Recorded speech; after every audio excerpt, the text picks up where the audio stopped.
It's time for the Charlotte FC podcast. Welcome, and bienvenidos. I'm Nick Finelli, host of the Charlotte FC podcast, where we talk about the fascinating people that work for and around the club, Major League Soccer, and U.S. Soccer. This episode's conversation is with Kyle Sheldon, CEO and founder of Name and Number. He has built quite a career in sports marketing, having stints at DC United, NASCAR here in Charlotte, the Seattle Sounders, and the Chicago Fire. Kyle has stepped onto the pitch with his own soccer-specific marketing and creative agency called Name and Number, and is enjoying early success with a client list that includes MLS, Leagues Cup, Dortmunt, San Diego Wave FC, USL, Kwik Goal, Seattle Sounders, and more. I think you'll enjoy learning more about Kyle and what he has started in the soccer football sphere that is about to explode in the States like never before.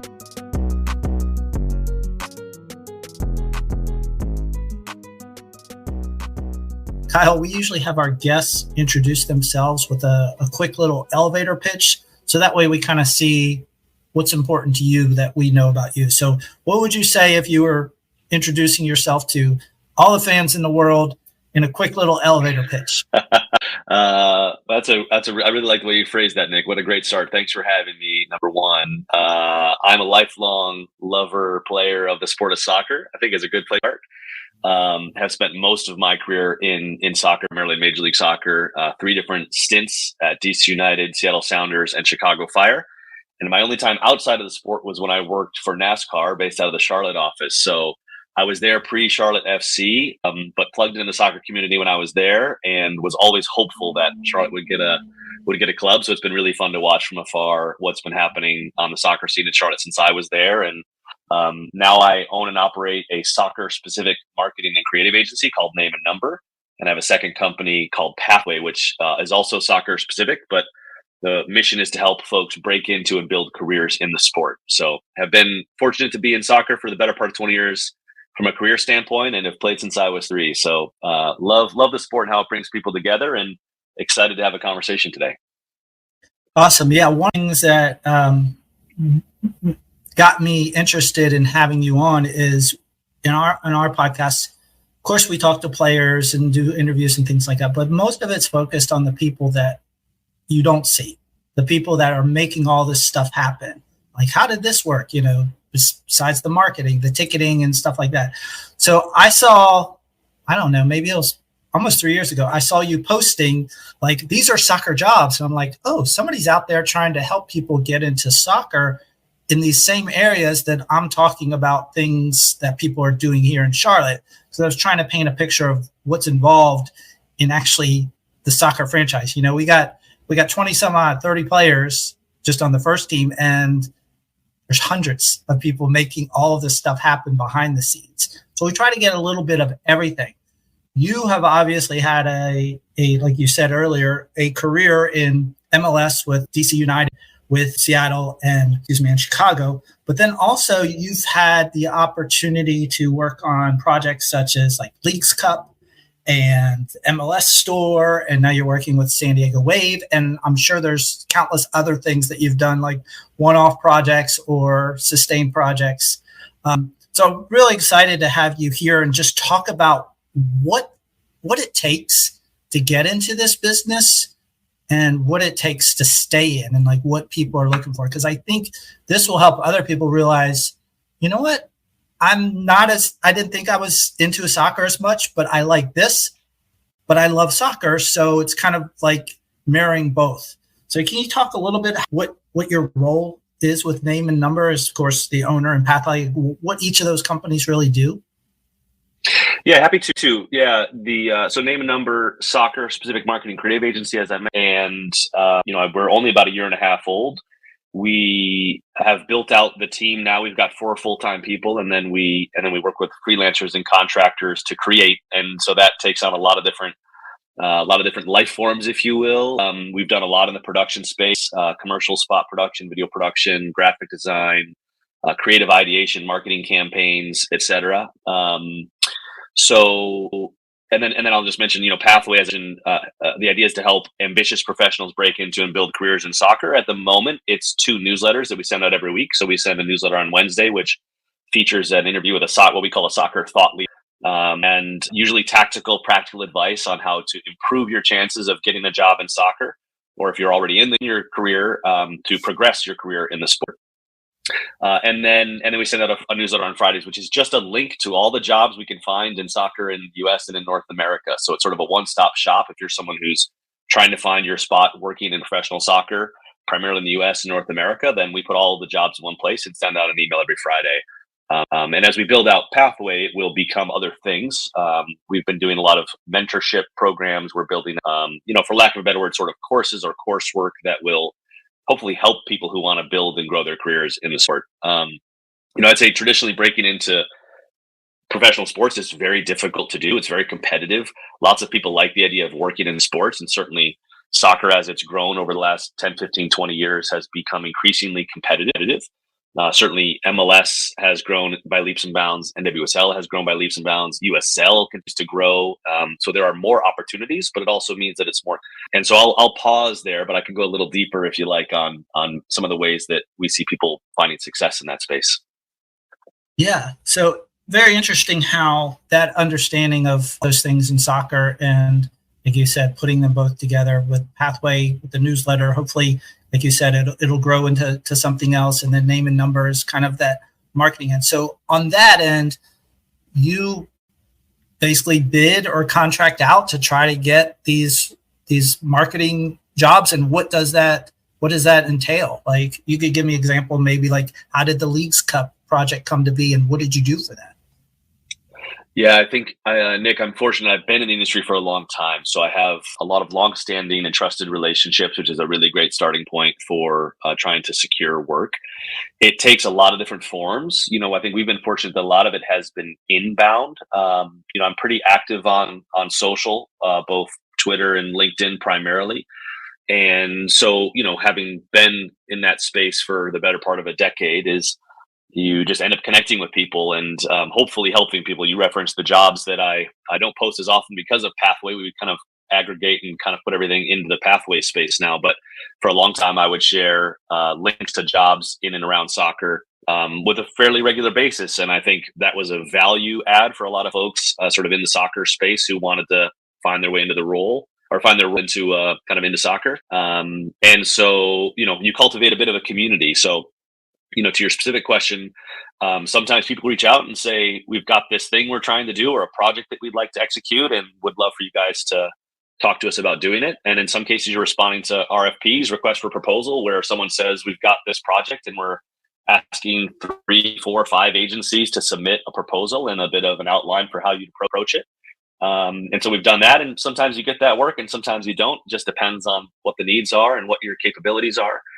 So it really varies as to how the work comes about. I spend a lot of time on a kind of a weekly and monthly basis, just having conversations with folks. And we're not big hard sellers. We believe that we have a special position kind of in the marketplace, if you will, because of our deep understanding of the soccer fan base, soccer culture in America.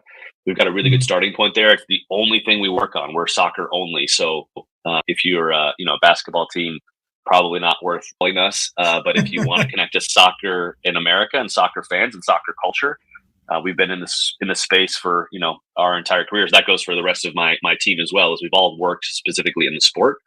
So there's sort of a starting point where we can kind of differentiate ourselves pretty quickly, where we say, we're soccer specialists, we're soccer problem solvers, and so that's a really great starting point, because there's only a handful of agencies in the U.S. that only focus on soccer. So that gives us a really good starting point. And I think a lot of work just comes from that starting point, which is, we're soccer specialists. Right. And so you mentioned some of the other things, but the Leagues Cup, the reason I bring that up is because that was a kind of a new thing, kind of starting from scratch. And I guess not everybody understands or knows, like, a lot of times big groups like MLS, they don't necessarily have an arm that can handle all the stuff that needs to be done for something like that. And then, they might be there on working with you, but they're not necessarily like, okay, here, we have a whole dedicated staff, because they're doing all this other stuff anyway. So is that kind of how many of the bigger projects kind of come about, because they don't necessarily have an on staff people? Yeah, that one was a little bit unique in that case, that was early days of Name Number, but I was hired by the CMO, the former CMO of MLS, David Bruce, who I'd known for 15 years. And, to your point, it was year one of Leagues Cup, and they were still building out the staff. And so they were just in need of some additional kind of marketing, brand, content, thought leadership, and strategy. And so in that case, it was a longstanding relationship. And to your point, one of the things we joke, I feel like I've joked about my entire career, is everybody needs help. Everybody needs help. Everybody feels like they're under-resourced, understaffed, don't have the budget that they want. And so the scale of the need obviously varies. Even a big organization like MLS has the need for external help. And I think it's twofold, Nick. One is sometimes it's helpful to have external help from a creative standpoint, where you want someone who isn't necessarily close to every single detail, and they just bring a different perspective just by virtue of not being in close proximity to kind of the day-to-day. And then two is it's just a resource challenge, which is there's a lot of moving parts at a place like MLS, a lot of competitions, a lot of teams. The teams have gone from, when I started in the league in 2005, they were going from 10 to 12 teams. It's 20 years ago, but now they're at 29 going to 30. So there's always sort of need for external support and help. And an organization like MLS probably works with more than a dozen agencies, I would guess, across the business, maybe more, not exclusively in marketing and creative, but you've got different departments who are tapping different agencies and external resources and kind of as needed for different projects over the course of a year. So for something like that, as an example, or you could use another example, what are you tasked to do, and what are the things you and your group actually does that's like a product, or things that basically you turn into the customer saying, this is what we did for you? Yeah, it's funny the way you ask that, because we've been thinking a lot about, there's sort of two projects we've been tasked with a lot over the last year and a half. One is what I would call kind of strategic marketing consultation, right? Like, what's sort of our plan to go to market to reach American soccer fans, and then the other is just production, video production, commercial spot production. And in some ways, the production assignments are easier because there's an end product at the, you start with the assignment. Here's the thing we're going to do. Here's what we're going to produce. And then we hand it over and we say, here it is. Marketing strategy and consultation is a little bit squishier. It's difficult sometimes to nail down. It's more planning. It's more thought. It's often, comes in the form of a document or some sort of deck or PowerPoint presentation of sorts that is sort of, hey, here's how we see the world, and here are the things we think you can do. But it's a little bit harder to say the end result. I'll just use one example. We worked with Major League Soccer last year in the consumer products department to produce a commercial spot for them. And that was a very clear assignment of, we need to produce a 30-second mid-season spot. It's kind of a refresh from their preseason spot. And we want it to highlight jerseys and fan wear. In our case, we came back to them with a series of concepts and ideas for how they might be able, or how we might be able to approach producing that commercial spot, and ultimately ended up deciding we wanted to feature real fans and real supporters in different markets. So we actually went to or hired folks in Cincinnati, Miami, Austin, LA, and there might be one other, in Chicago, and identified supporters and fans, people connected to their clubs locally, and went and shot with them on location, kind of in their markets. And then ultimately produced a 30-second commercial spot. And if you watched MLS games last year, I promise you saw it, because it ran with some C. And it was a lot of fun. We got to know fans and supporters in different markets. We got to show just a little glimpse of their match day. We went in venue with most of them, so we're in stadium to capture those moments of euphoria, which are one of the best things I love about the sport.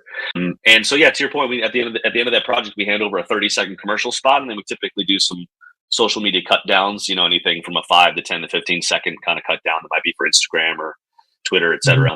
And then this year, our relationship with MLS has continued, and we're doing a commercial spot, and also have added on 4 photo shoots for apparel and fan wear. And so we've got a year-long engagement with MLS in 24. It's nice. So how does, you said relationships are probably your biggest asset and being in there. That for you is kind of almost like the lead or the head of that those kind of deals. The other people that work for you, they're kind of more on the details end, like, hey, MLS wants us to do this. now you have a producer or kind of a creative director that kind of works with that. Is that typically how you're structured? Yeah. Yeah, that's exactly right. We're because we're smaller, I'm still very connected to the work and kind of to the day to day. But Christy Bruner, who's on my team, who's our director of marketing and creative services, will appreciate that we asked that question because she is very detail oriented. She's the person that keeps kind of the train on the tracks. I call her the engine of our agency. And so she's got a skill set that complements mine in a way that's really important. So she's often the lead for kind of our client management, and then for production, she'll be the person that's really organizing the details of a shoot in a particular market and figuring out where we're going to shoot and who's going to be in the spot. Working with the club if we're working with a club, and then we have a head of production, a guy named Justin Hubler, who's an incredible talent, but he's a kind of video producer specialist. He shoots, he edits, he can animate and do motion graphics. Anything you see from our channels that is a little bit creative is most likely from Justin. And then we have Todd Albright, who's our head of experience and events. So as we have assignments that are more experiential, that could be a viewing party, or last summer we did a taco truck in San Diego for Borussia Dortmund, who was at the start of their U.S. tour. He'll take a really big role in the experiential piece of things. But the reality is, because we're still pretty small, Nick, is that we all kind of touch everything, and it's very collaborative.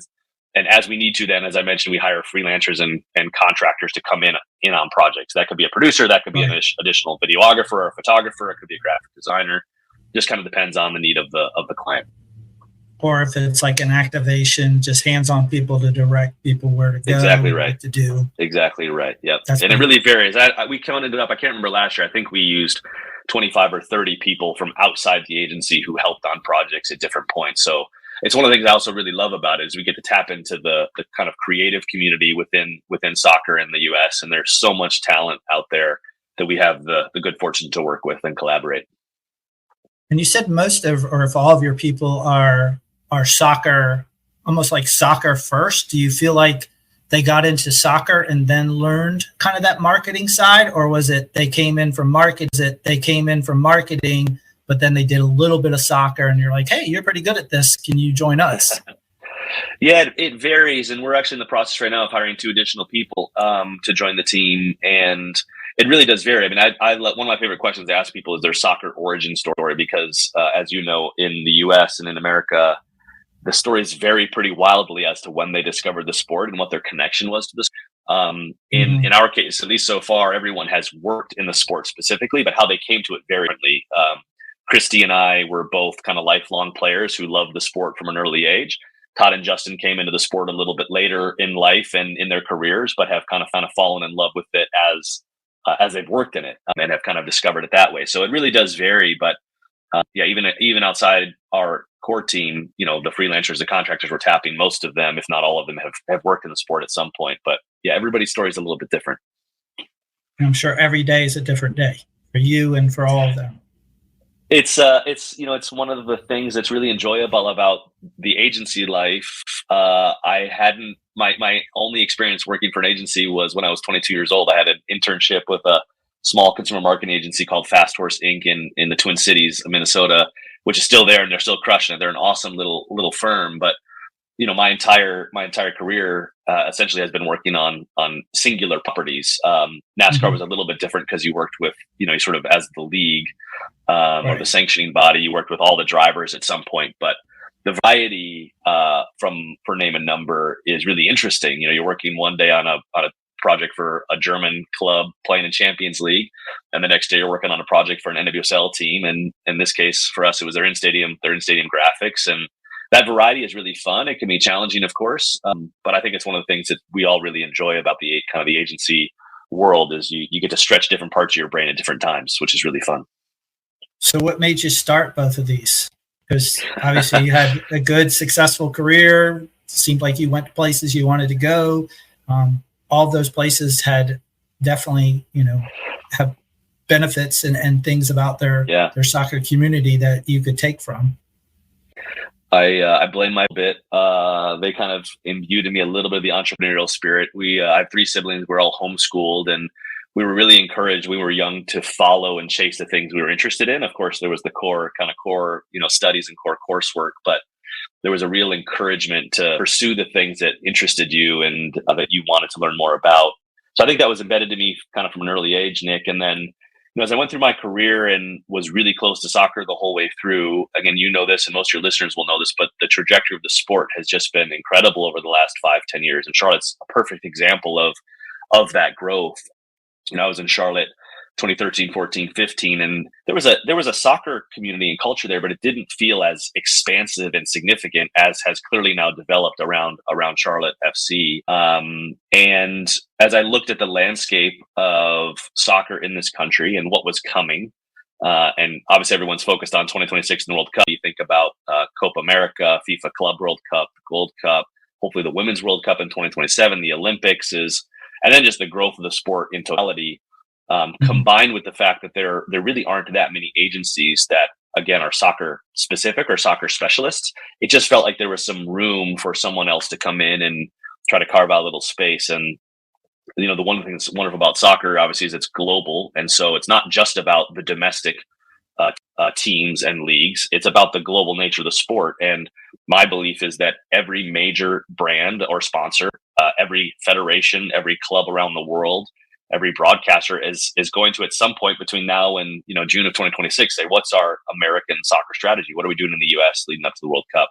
And obviously extending that to North America with Mexico and Canada as well. But U.S. I think will certainly be the focus. And so we believe we're putting ourselves in a position that we can help folks connect to American soccer fans and culture the right way. And again, you know this and your listeners know this, but it's a weird little place. American soccer fans and culture is a weird little place. And going back to my comments about soccer origin stories, it's not unusual to have folks that will live in Charlotte who are massive Charlotte FC fans and go to every match and are there kind of day or night. But you also have folks in the market who just love Manchester United and don't really care about MLS or care about Charlotte FC. And you've got fans in Charlotte who just love the US Women's National Team. And so there's all this nuance and there are all these layers that exist. And if you don't sort of understand as a starting point how that works and operates, I think whether you're a club, a brand, a federation, or sponsor, you can really step in it. You can really sort of say the wrong thing, not put yourself in a position of strength, but instead communicate that you don't really understand the sport and the culture. So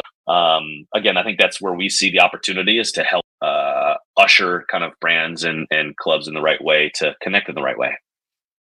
So were you scared at all to start this out, or it just seemed like such the natural fit that you're like, I just got to try it? I like that question. I don't feel like I've been asked that. I think there's always a little bit of fear in starting something new. I think I'm fortunate that I'm someone who likes change. I'm someone who likes a little bit of uncertainty. I like problem solving. I always felt that if something didn't go well, or if the business didn't kind of, if business wasn't coming in right away, that it always, to me, it just feels like a problem to be solved and that there's a route forward. Certainly there's a version where, you fall completely flat and no one's calling you and no one's answering your emails.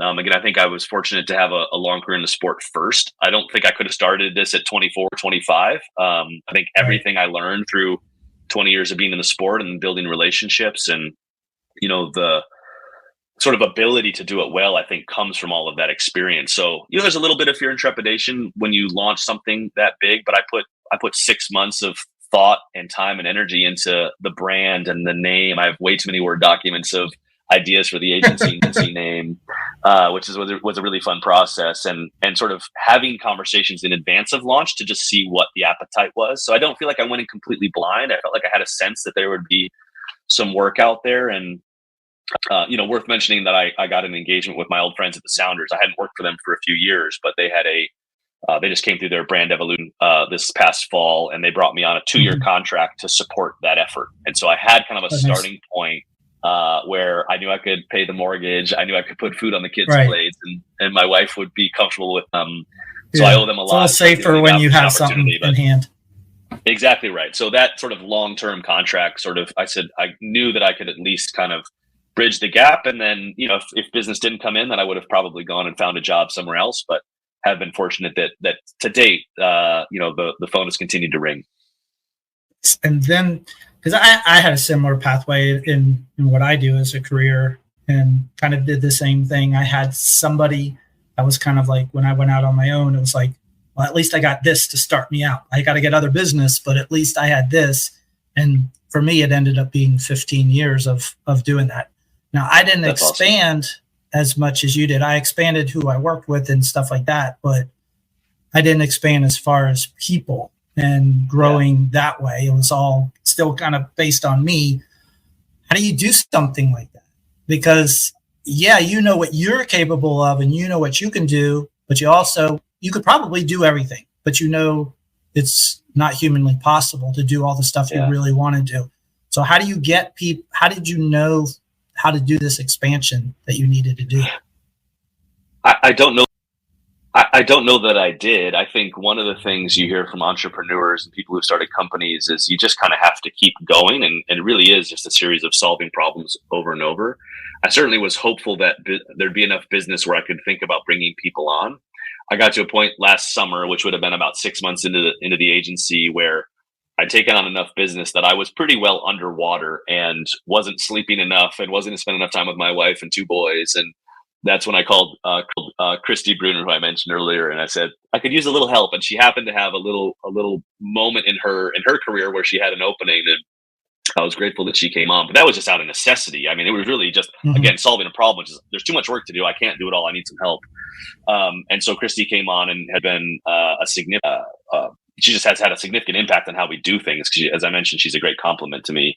I think it's the hardest part, Nick, just to speak more broadly. I think it's the hardest part so far for me. It's actually been figuring out the right way to scale, both with people and resources and kind of resource allocation. Because a lot of the reality, I think, when you're starting an agency, as we have, is it just is naturally it's going to be mostly project based. You're very unlikely to secure a full year-long or 2-year-long agreement or contract with a client. And so you're sort of constantly trying to figure out the right balance of how do we bring in the right resources? At what point do we hire someone to come on full time? Is that a W-2 employee and we're paying taxes and figuring out healthcare? 1099. Is it exactly, right? As a contractor and you're just paying them a stipend. And so we're honestly still trying to figure that out. We're fortunate now to have 3 people that are pretty well full time. And then, as I mentioned, we're hiring 2 more folks at the moment who will be contractors, but will be on probably a 9 to 12 month contract, just as we look at the business we have. And then you just have to kind of see where it goes. So there's not a perfect answer. I think that's one of the biggest challenges of starting your own thing is kind of figuring out the right way to scale appropriately, but not take bigger risks than you should. Because at the end of the day, now you've got people who are relying on you for their income and for their livelihood. And I don't take that lightly. It's really important to me that we're building a sustainable business that allows for that growth to continue, but doing it at kind of the right rate and not to take unnecessary chances or risk. Yeah. You talked earlier about your start out with the Sounders and having kind of the rebranding or the kind of, more of that thought strategic thing. Can you talk a little bit about how Name and Number and basically your folks do something for a place like that so we can understand better what that means? Because everybody notices and can see a product, but they might not understand all the stuff that goes behind the scenes of something like, a strategic marketing plan and other things. Yeah, I mean, a rebrand or a brand evolution is a very specific and charged thing, I think, in sports. And I've been fortunate to be a part of 2 really positive ones, and one that was really challenging and difficult. I just started the Fire when the Chicago Fire's initial rebrand was starting and kind of taking place, and so I was alongside that project, and that one was not well received at all. And the second one, I think, was better received. But I mentioned that just to say so much of a project like that is about the process you go through. And because you have people that care deeply about the brand, the logo, the visual identity, what it represents to a city, to a community, to a culture, right? People rally around that thing, right? It's the crest that is over the heart of the players and over the heart of the fan. So in the case of the Sounders, it was a very intentional, very proactive process and project where they wanted to speak to as many fans, supporters, and community members as they could in advance of doing the work. So I helped as an individual, come alongside the club and alongside some great folks at the club, both inside and outside, to say, well, what does that process look like? So in their case, and in our case, it was a quantitative survey that went out to soccer fans and non-soccer fans and non-Sounders fans in Seattle. We did a ton of qualitative work to have focus groups and one-on-one conversations just to ask the question, what is it about this club that you love, right? This club is celebrating its 50th anniversary this year. So you're fortunate to have people that have been there through multiple generations who have a really clear picture of what it means to them as individuals, but then also to the community. And in the case of the Sounders, a lot of what we heard was that when the Sounders came into MLS in 2009, they didn't really embrace the past. They didn't really wrap their arms around, past that went back to 1974. And so part of the assignment then kind of through those conversations was we can find a better way to connect past with present with and kind of looking into the future. So as you look at the identity system that eventually came out, you'll see that every single mark has some tie to the club's history. And that's something I think we're all really proud of. And I think it was one of the reasons that the mark was so well received. So, that process, just to go back to kind of your specific question, that process was multi-months of dialogue and conversation, and then going through the data and then informing the creative brief for the agency that actually was charged with doing the actual, kind of pen to paper work. Right. And that takes a ton of time. Of course, there are stakeholders you got to think about: ownership for the club, supporters for the club. The league has sort of a voice in looking at the marks and kind of giving you a little note there. They're obviously thinking holistically about the entire league. So there's lots of voices and lots of people to manage. You think about Adidas as the only uniform supplier in the league, right? They have a bit of a perspective on what should look like. You're looking at color, and are you evolving Rave Green? Are you sticking with green, blue as the primary? Right. So there's a lot that goes into the entire process, and then you've got to tell the story of the mark as you launch. And so Name and Number came on, and again, alongside some other great creatives, created six videos for the launch. We did one for each of the new marks that just told the story, and it told the story through the fan's voice, because that's ultimately what drove a lot of the work. That's cool. Yeah, those kind of things take. And then you said, so it's still continuing. So, like, what are you currently doing with them that kind of expands what you started? Yeah, well, the Sounders engagement is over, but the project was 2 years in the making. So the culmination really was last September when they rolled it out publicly. Okay. And we didn't necessarily have a hand in everything, right? We had a kind of a particular alignment, but we're really thrilled to have been a part of it, and certainly see the identity now kind of on the field and on the uniforms and in the stands, and look at that project with a lot of pride. It was a really fun one to be a part of. That's cool. What you talked about, just loving soccer growing up, was there a particular part that caught your eye besides, was in the playing aspect and then also on the creative side? Like, how did you know that you could do something in this business on that creative side? Because a lot of people, you hear of other people in sports, they got into something like maybe they got an injury and they started noticing, oh, wow, these people, these athletic trainers and stuff are doing all this stuff. I kind of like this, and I'm not necessarily going to make it as a player. Or, how did you kind of resolve that inside yourself? I knew pretty early, Nick, that I wasn't going to be, I had no shot at being a player beyond in college. And folks who know me have heard this line a lot, but it's not untrue, as I was highly mediocre. I was a bench warmer on a D3 college team, St. Olaf College in Minnesota, but I loved it. I think to kind of the first part of your question, my three siblings and I all played from a very early age. My parents weren't really into the sport. They didn't play growing up, but it was the thing they put us all in at a young age. And so as a family, it became kind of an anchor for connection and discussion. And we all played in college at varying levels.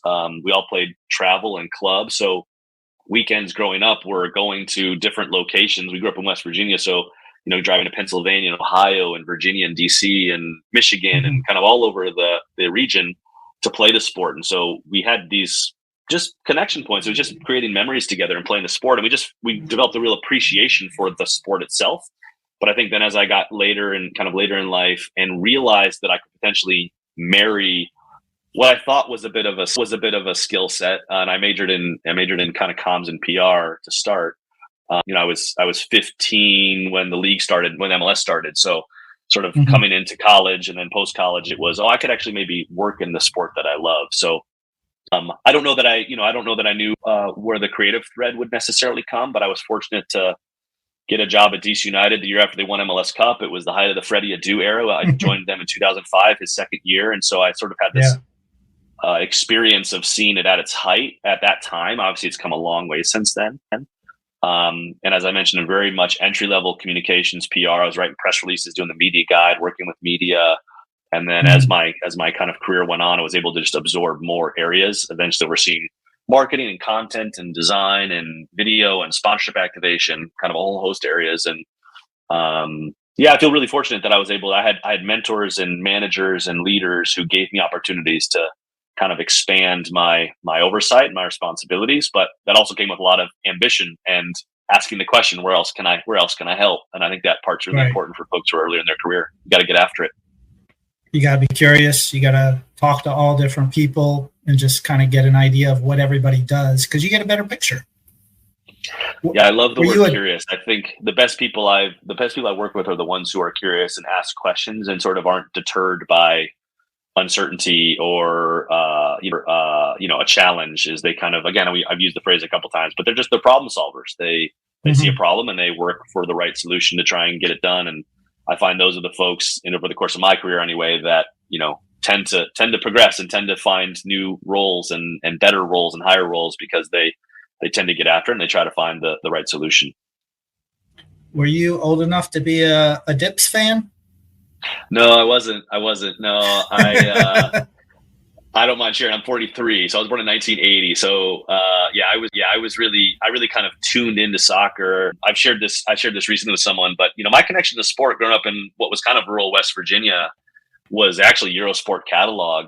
That was the entry point in many ways to learning about the global nature of the sport. I ordered every pair of cleats I ever had as a kid through Eurosport. It now, evolved into soccer.com, one of the leading retailers in the country, the leading retailer in the country.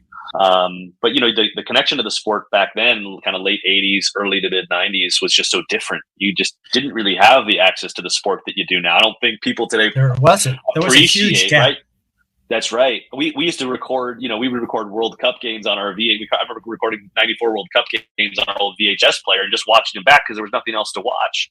And now you can get, any league in the world and you have this incredible access to the sport globally. It's like second nature. But one of the things I think that fascinated us as kids growing up was kind of discovering that global nature. You sort of knew it in your home, and we were fortunate to go over to England as a family, late high school, early college, and went to a game at Craven Cottage and saw Fulham play. And Eddie Lewis, an old American player, was on the team at that time. And it just was this, eye-opening light bulb, just like, holy cow, this thing is so much bigger than I really understood.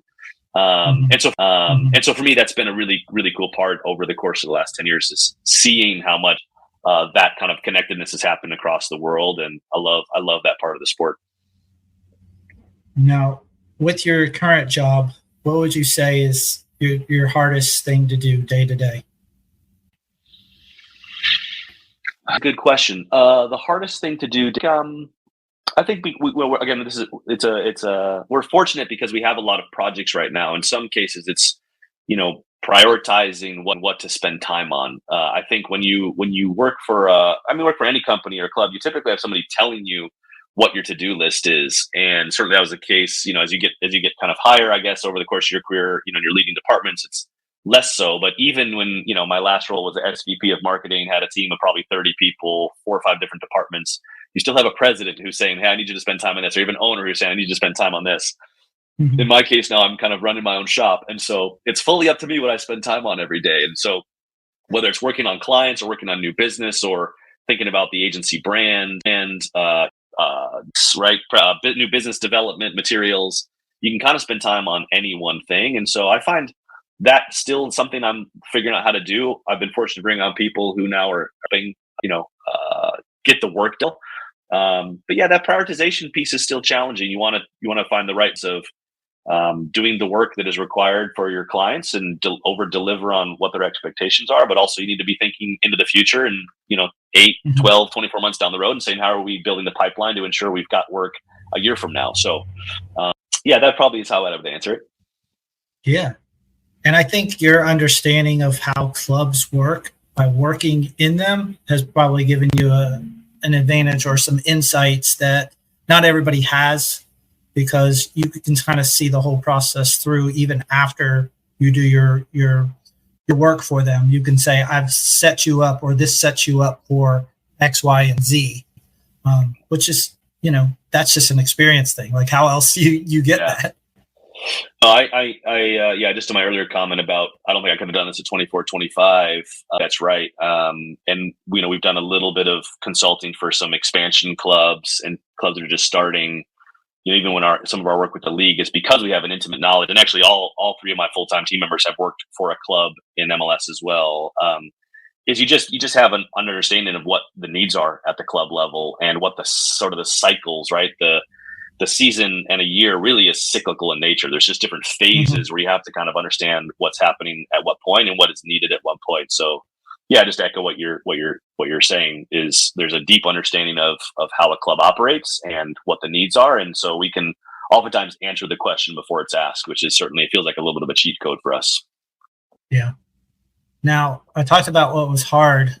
What's on the flip side? What's easy? What's the thing that you're like, oh my gosh, I could just spend hours on this and didn't even realize that I worked on this for 3 days and I'm in flow. Like, what is that for you personally?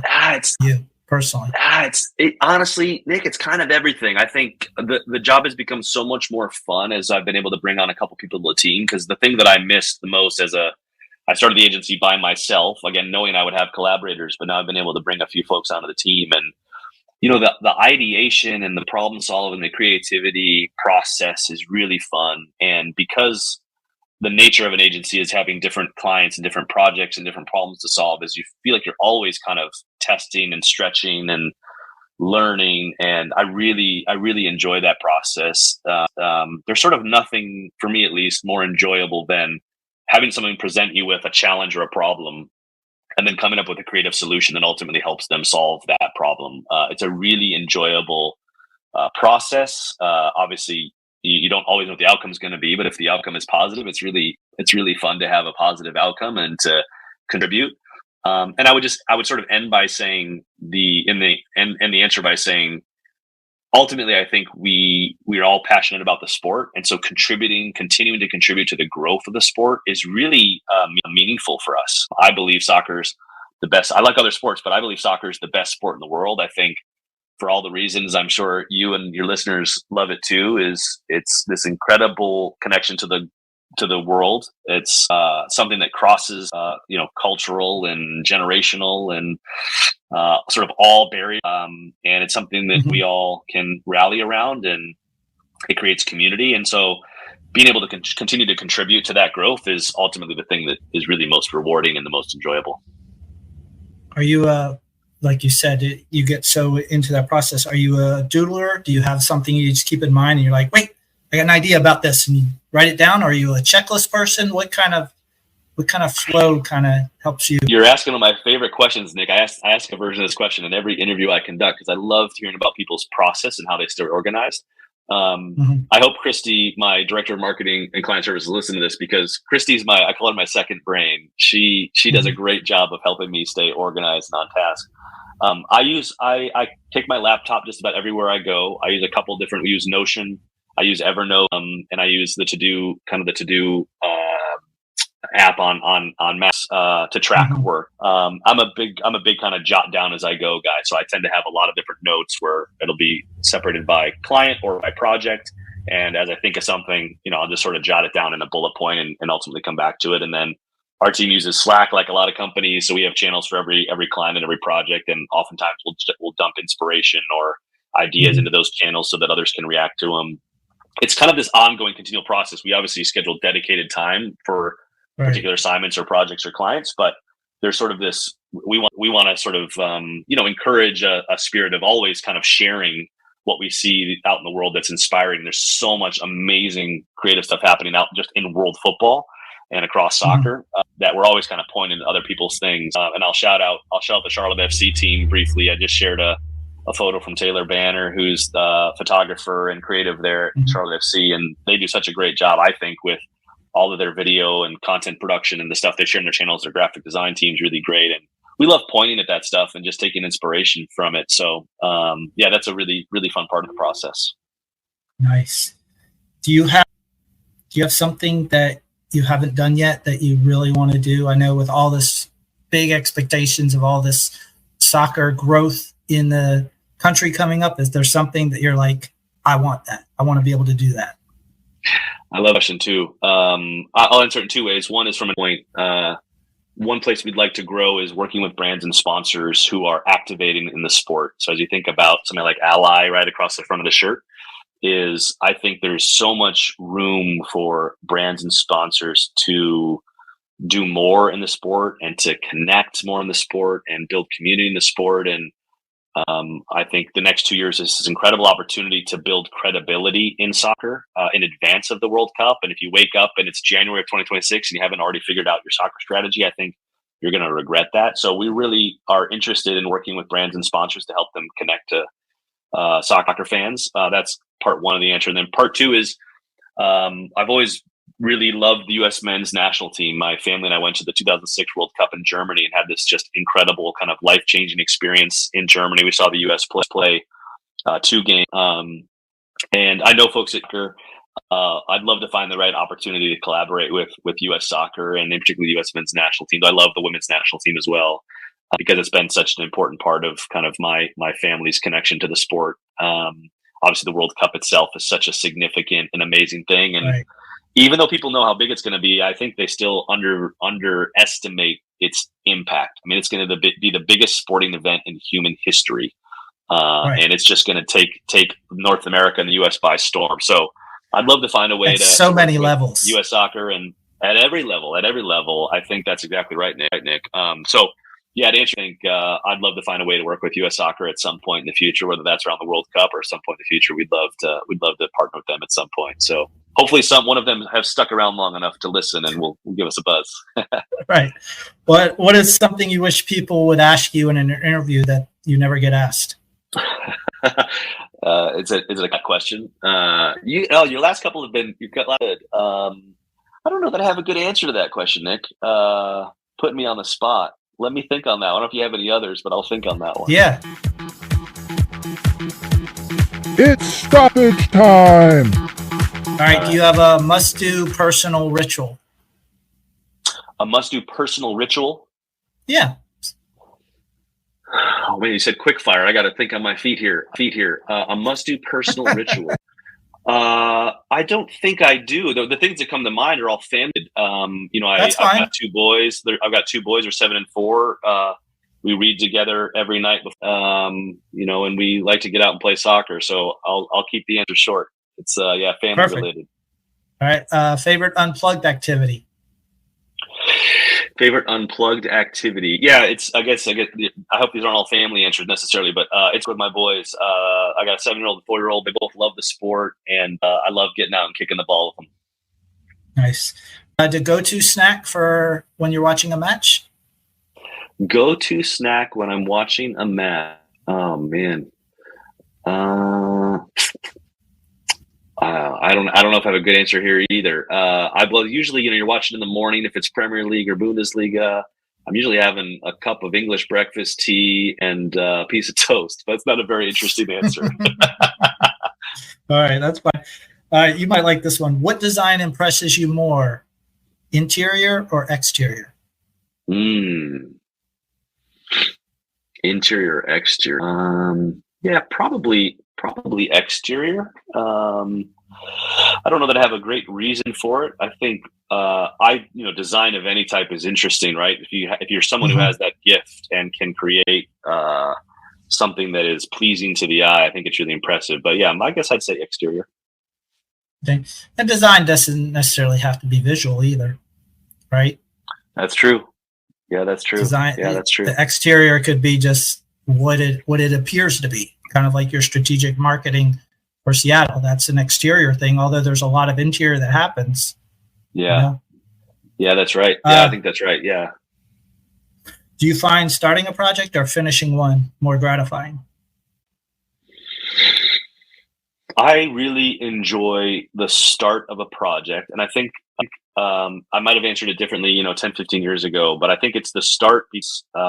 You're hopefully putting people on your team in a position to be successful and go execute. And as I've got later in my career, I've really enjoyed the process of working with people who are more creative than I am and more talented than I am, but helping provide them with the right framework to go do it. So the start of a project for that reason is really fun. Although, shipping off an end product is a really fun thing to do as well. Right. What recharges you? Yeah, time with family recharges me. I'd say time outdoors. We live in West Virginia now, and so there's a ton of amazing places to go. Mountains are here, woods are here. It's a beautiful state. So time with family, and with the kids and my wife, and then just being outdoors, getting some sunshine. All right. Last of the stoppage time questions. What position would you most like to play if you were on the pitch in today's MLS? I played a little growing up. I played a little bit of center mid, a little bit outside mid, and then I spent 1 year playing up top. I really enjoyed playing up top, not because my defensive work rate was poor, Nick, but there is something to be said for just kind of hanging out up top and getting to try to bang in goals. I probably would be more. I'd liken myself to like an old school Marco Echeverri late in his career, or Carlos Valderrama. Just kind of stayed right in the center circle and just pinged balls, kind of left and right. That's like an MLS throwback for the old heads. But yeah, at the moment, one that didn't require me to run very much. Awesome. Well, thanks, Kyle. We really appreciate you being on and sharing a little bit about what Name and Number does and what Pathway does. If you want to do a last little shout out to how people can get in touch with you, where they can follow, things that they can kind of keep their eye on to know that it's your work doing this. Thank you, Nick. I appreciate it. Yeah, you can find me I'm primarily on Twitter and LinkedIn, just at Kyle Sheldon, first name and last name, and then Name and Number is name and number spelled out, no ampersand on Twitter, Instagram, LinkedIn, and then Pathway is Pathway_HQ. So we're across all the channels. Feel free to connect, shoot me a DM or an email or a message, and hopefully I can find some time to get back to everybody. Sounds good. Thanks. I appreciate Kyle joining the show today. One of my favorite things about this episode was how Kyle talked about the people who work for him and how much trust he has in them to do the amazing work that they do. Remember Name and Number and Pathway. I'm positive you'll be seeing and hearing and experiencing their footprint on football in the United States for the years to come. Maybe one of you out there will work with them one day too. As always, thank you again for listening to the Charlotte FC podcast, and don't forget to follow or subscribe to our podcast and follow us on X, Instagram, and YouTube at CLTFC Podcast. Enjoy your day.